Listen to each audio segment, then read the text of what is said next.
weekend, radio listeners. Greetings to all of you. Good afternoon, good morning, and good day, depending on where you're watching us right now.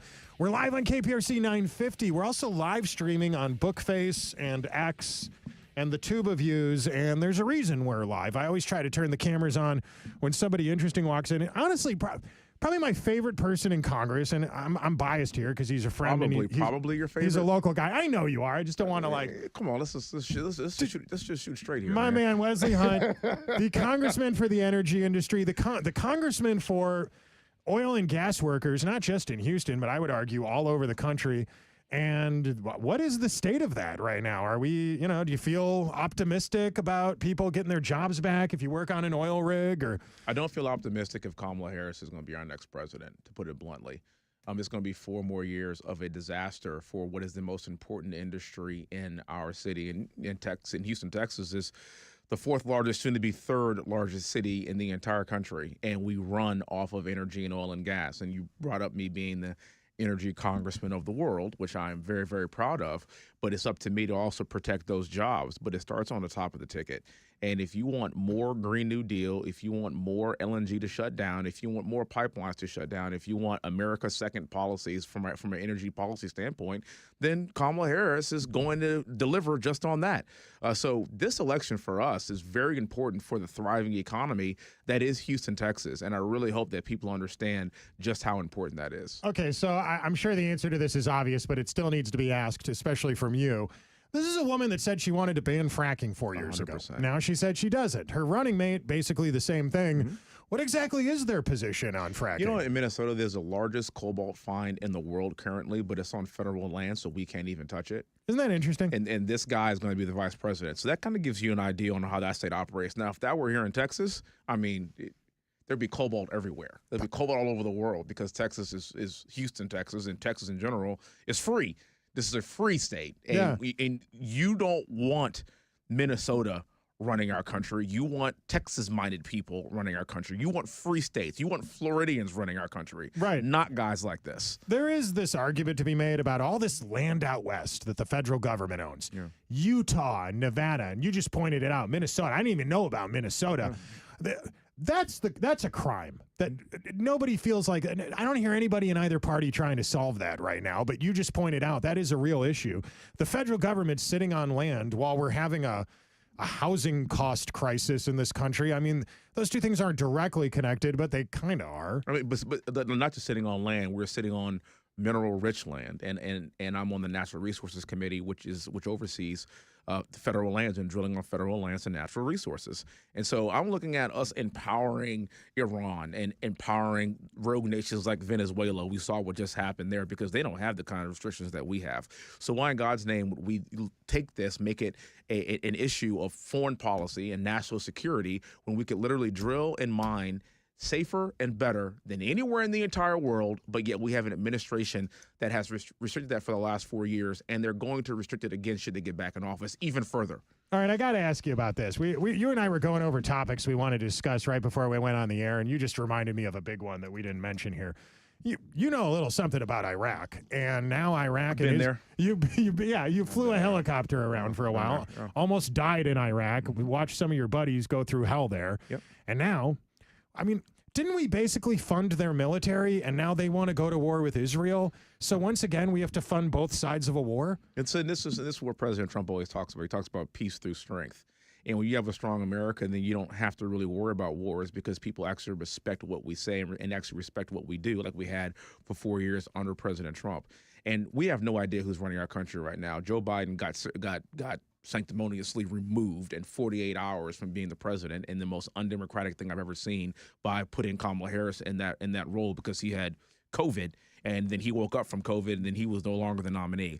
So if he's no longer the nominee for the next 90 days, then how in the hell is he actually running our country? It's bananas. And that's why the world is having a huge meltdown, because it's a free-for-all. Right. There is no strong America, so now the world's weaker. Yeah, and so how much longer till China goes after Taiwan? I mean, They're waiting for the results of the next election. Do you think that's really what it is? Absolutely. So if Kamala wins, you think it's Miller time for them. Have you seen the IOC's rules for Taiwan? Yeah. Taiwan is not allowed to call themselves Taiwan. Taiwan is not allowed to use their flag.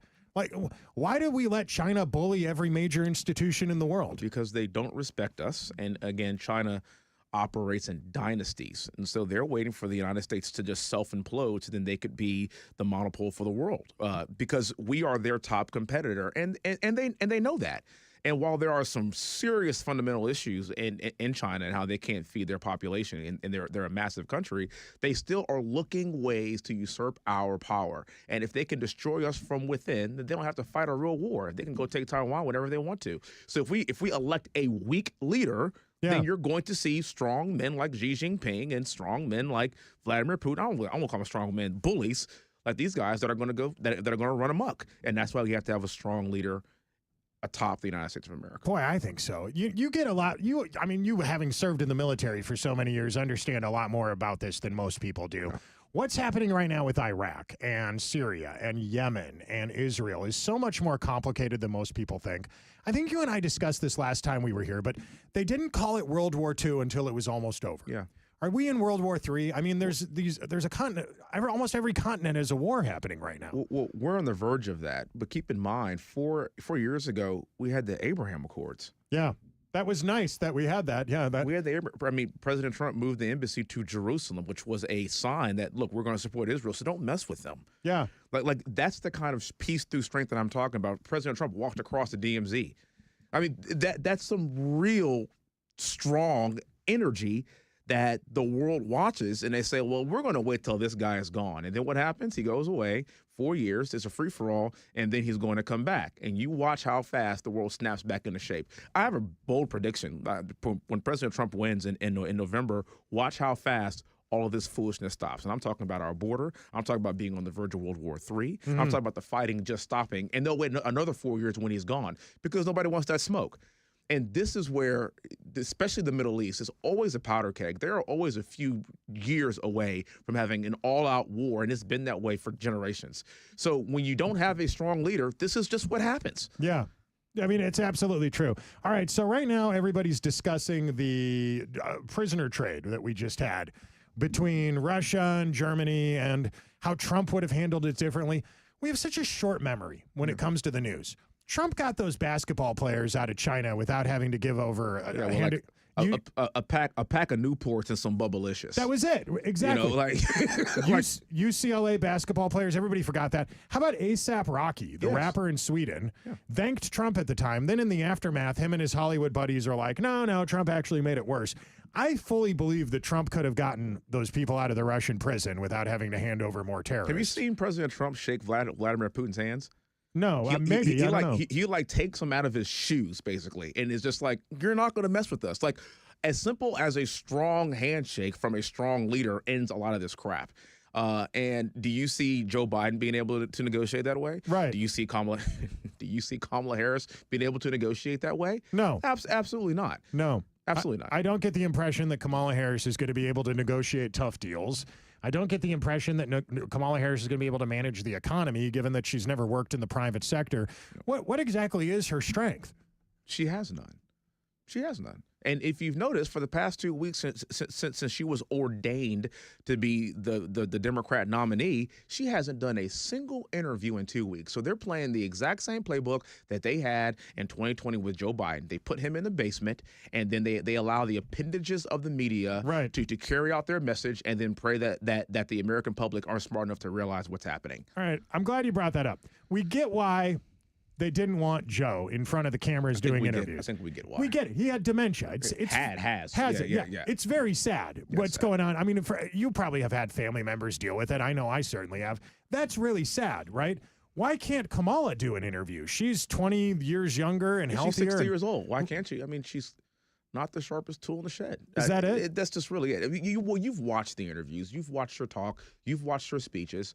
The last few speeches that she's given, she can read a teleprompter, which is, okay, decent, but she cannot take any question off script. You know, this morning on Fox and Friends, President Trump called in and was taking questions from people that were at Sturgis. Yeah, it's remarkable.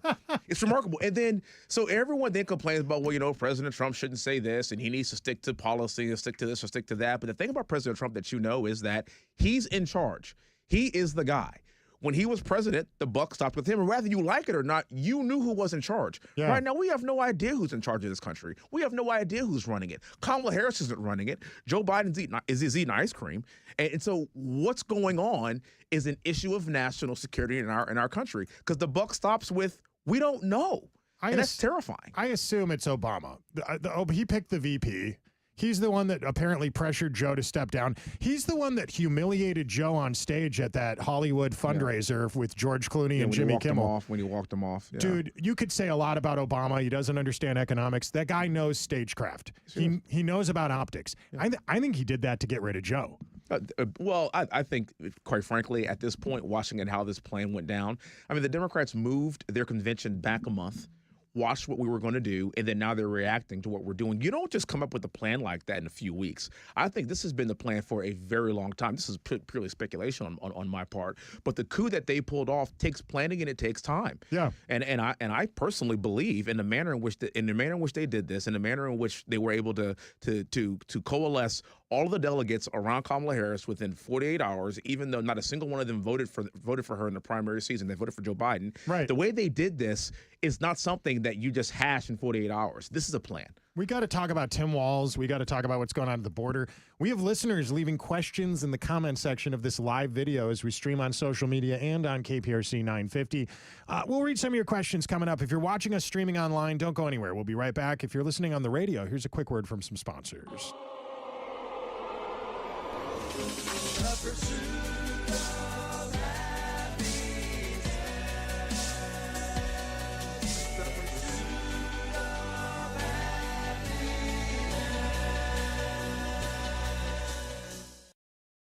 All right, if you're watching us stream right now, stand by. We're recording segments that are going to air in a couple hours on 950 in Houston. So, yeah, leave your comments in the questions in the comment section for Wesley. Happy to ask him for you. And if you're watching, just hang around. I'm just saving the segment right now. This will only take a couple seconds. We'll get started again in just moments.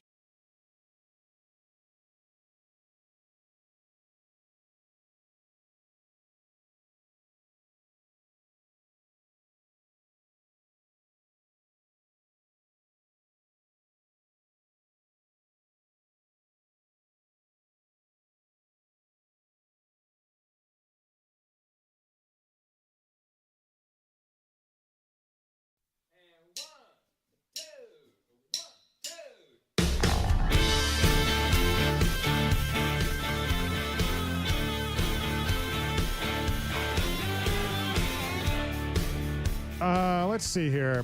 A poll found that 6% of adults say they have eaten roadkill. I got to assume that's probably...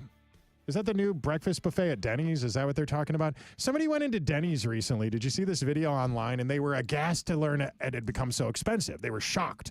And there was a video. It was basically just a guy ordering pancakes. It got shared on TikTok, but I don't look at TikTok, so I see all this stuff a week later when it makes its way to Twitter. And then there was this other poll that just came out. It says fast food is now a luxury in America. Unbelievable. There's a reason Americans are chubby. It's because fast food's cheap and we eat it because it's convenient. Yeah, it's a dollar menu, right? Is that going to change now? Like, are Americans going to get skinny because we can't afford that anymore? Or like your first date's going to be at McDonald's, not like a real restaurant because it's so expensive. That's it. Is that what it's coming to? I mean, that's how you're going to impress your lady friend, by taking her to McDonald's these days. Buca de Beppo just declared bankruptcy. Red Lobster declared bankruptcy. Yeah. These are the restaurants that average people go to when they want it. Rich people don't go to Red Lobster. Like, look, Red Lobster's good. Everybody's had a Cheddar Bay biscuit. But the reason they declared bankruptcy is because average people can't treat themselves. They can't afford it anymore. Yeah. That's not nothing. That happened under Joe Biden. It did. And then also, we were driving around the corner here. We saw gas for $4.49. Yeah, well, that gas station, I know exactly. But it's indicative, though. Like, I get it. That's a real expensive one. I get it. But it's indicative of what you're seeing in prices basically all throughout Texas, which is an oil-rich state, too, by the way. That's exactly right. And so, I mean, if it's that part, in the good part of town, if you want to call it that, imagine where it is for everybody else. It's flat out unaffordable. Yeah. People are asking questions. Molly wants to know if you are aware of whether or not Kamala has ever gone to the border. Wesley Hunt, Congressman Wesley Hunt here. It's my understanding that the border czar has not gone to the border. I've never seen she went to South America to find the root causes of immigration, but she did not go to the border. And she refuses to go to the border. And she hasn't gone for 4 years. So that's something that, as a military guy, as a leader, when you're put in charge of something, at a minimum, you at least show up. Right. But this is something that's a loser for them. And so if she shows up to the border, even as the borders are, then they're admitting that they've been wrong the entire time. They're admitting that 11 million people entering our country, enough fentanyl to kill every American 6 times, just complete lawlessness, the cartels running our southern border. They are admitting that they facilitated that for the past 4 years if she even shows her face down there, which is ridiculous. Yeah. Because this actually shouldn't be an issue of Democrat or Republican. This shouldn't be a partisan issue. This is a sovereignty issue. It's a sovereignty problem. And as somebody that fought for this country, I fought to keep terrorists and keep bad guys out of our country. And then now we have over 200 people on terrorist watch lists walking across the border. And so these are the kind of policy issues that we as a party have got to continue to hammer home. That do you want Minnesota, do you want California policies to run our country or not? The answer is absolutely is hell no. And Walz was the arbiter of the Summer of Love in his own state. He did absolutely nothing about it. And which to me is really weird because this is a military guy. This is a senior NCO. He's a master sergeant. And you mean to tell me that you're okay with flag burning and the destruction of the country that you served? I haven't read it yet, but there's a report going around where people claim that his military service wasn't as honorable as some claim, that it was, I don't know, I'm not going to wax intellectual on something I don't know about, but that's a thing people are saying today on social media.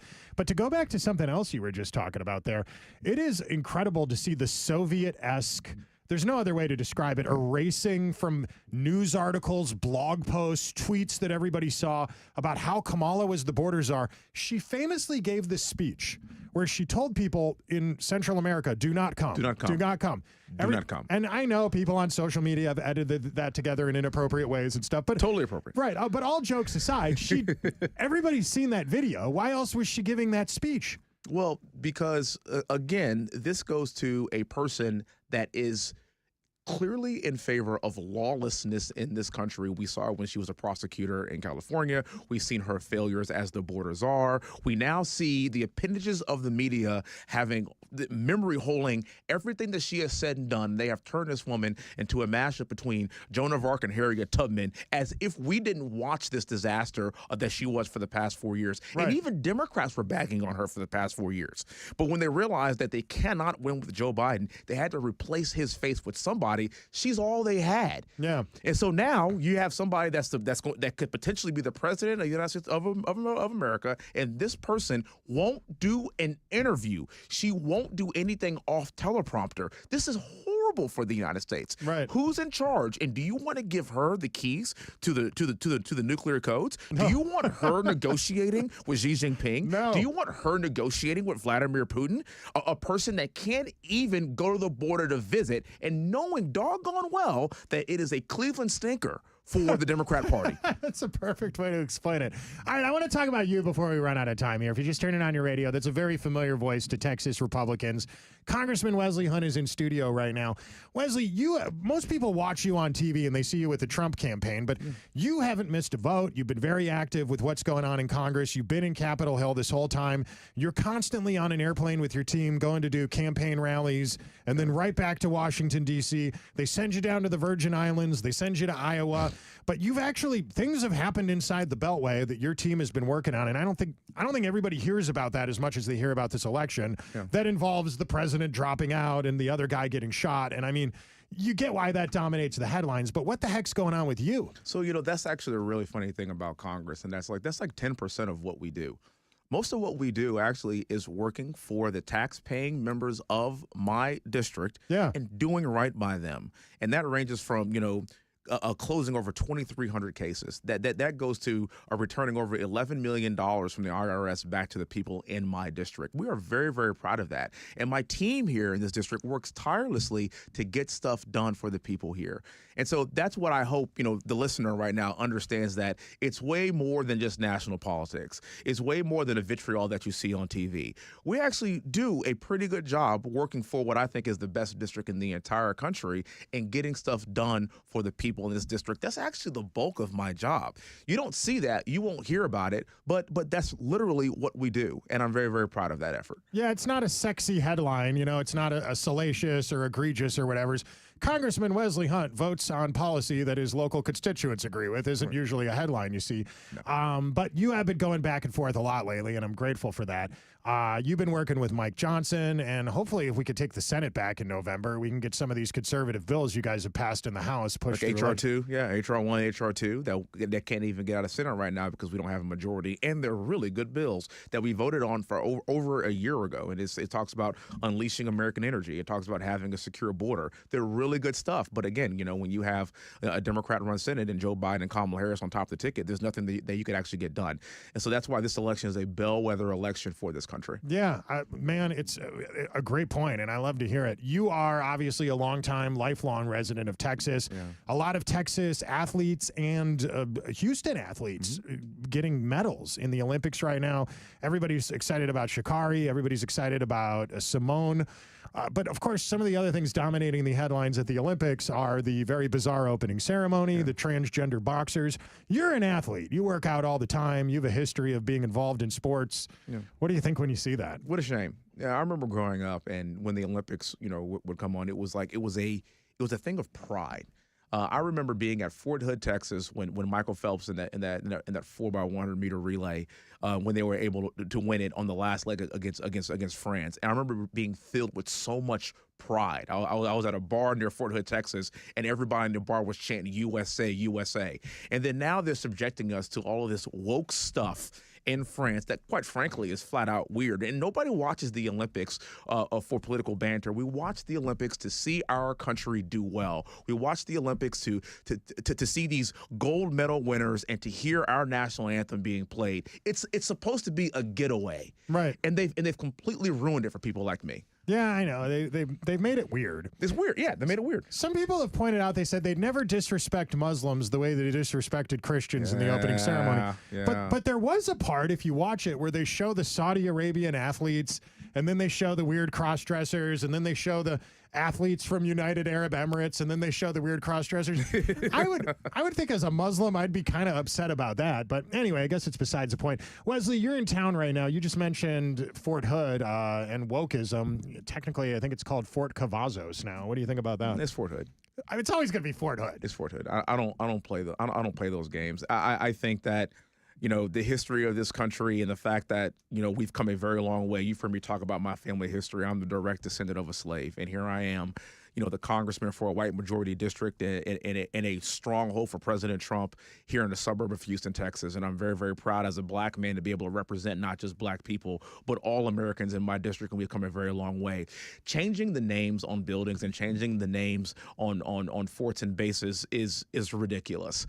In fact, that's where our history was, and if we don't remember our history as it was, then we are doomed to repeat it. Right. And somebody like Wesley Hunt is not defined by a name on a building or what a fort is named because it was named after a Confederate general. Right. At no point did I drive on a Fort Hood and say, I can't go to work today because it's named after a Confederate general. It never happened, and it never will happen.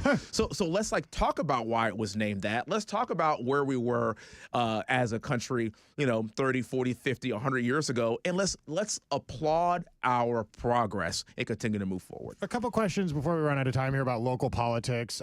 Lena Hidalgo missing in action when Kamala comes to town. Everybody was suspicious about that. Sheila Jackson Lee passes away. Rest in peace. I'm not gonna badmouth her. Yeah, she's gone. Kim Ogg endorsing your buddy Ted Cruz. A lot of weird excitement going on with local Democrats here in Houston lately. You got any thoughts on what you've seen from the sidelines where you're watching from? We live in very interesting times now, Kenny, if you're not paying attention. Oh yeah, no, I know. We live in very interesting times, and I think it's time for us, especially we as Texans, to step up and stand for something. And I think Ted Cruz is going to be just fine. But again, nothing is going to be a walk in the park. Neither is this election going to be in November. It's not going to be a walk in the park, because we live in such strange times. So we have to fight tooth and nail for everything that we want for the future of our country. Do you think in November you're going to be joined by, well, I guess January, you'll be joined by a Congressman Sylvester Turner the next time you are in Washington, D.C. voting? I find that to be, a very interesting turn of events. I literally did not see that coming. The thing about Congress right now is that I'm not an ageist, and people can do their job depending on how, regardless of how old they are. I want the best person for the job. But I will tell you this, Kenny, I'm 20 years below the average age in Congress. That's actually a part of the problem. Yeah, you're a kid compared to them, Wesley. So you're a millennial. You know. I haven't voted for any spending bills. I haven't voted for adding $2 trillion a year to our debt and running a $2 trillion deficit. You know why? Because I'm going to be alive in the next 20 years, and I have a 5, a 3, and a 1-year-old. So the problem is that we have a lot of people that go to Washington, and like, no offense to them, but when they're a little bit older, they don't think of their lives that way.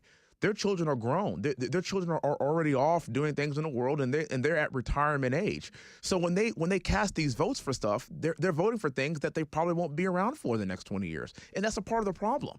We need younger people voting for this stuff. We need younger people in Congress. Why? Because we have skin in the game. We have young children. We are thinking about the future of this country. Right. And so that's my concern, whenever I see, an opportunity to have some young blood in what is a very important seat here in Houston, Texas, kind of start to step up. And this is no shade to Sylvester Turner and his age and his service as the mayor of this city. Well, but I think it's time for us to kind of start turning the page here. I mean, So Mitch McConnell is 80 years old. Sure. Nancy Pelosi is 80 years old. President Trump is 78 years old. Joe Biden is 213 years old. And so at some point, we got to look at this. We have to say, it's time for that next generation of leadership to get some experience now for the future of our country. Congressman Wesley Hunt, always good to see you back in Houston, Texas. I love that your team is always in town helping people out. I think part of the reason is because we have better barbecue here than they have in Washington. But not even close. There's no barbecue in Washington. Well, it's not real. Wife, kids, a newborn baby boy, everybody doing okay? Everyone's doing wonderfully. Man. They're in Iowa right now visiting the in-laws, and so I get to kind of come here for a few days, be a geographic bachelor, and work within a district, which I'm absolutely glad to do. But I'm heading back up there this weekend. I know that people from Houston know that Wesley is one of the most popular local politicians and that he's probably a shoo-in this November, but it still doesn't change the fact that if you go to wesleyfortexas.com, make a donation, you can volunteer. They're always looking for people to join the team. You want to get out and block walk, help out with the MAGA campaign. Wesley Hunt is a local spokesperson for him, and his team is on the front lines of that battle. My man, it's always awesome to see you guys, brother. when you're in town. Always a pleasure, Kenny. God bless you, brother. Thank you for having me. To the rest of you, thank you for watching. If you're watching us on social media, share this video. To the rest of you, drive safe. We'll be back bright and early tomorrow morning for more of what you bought a radio for.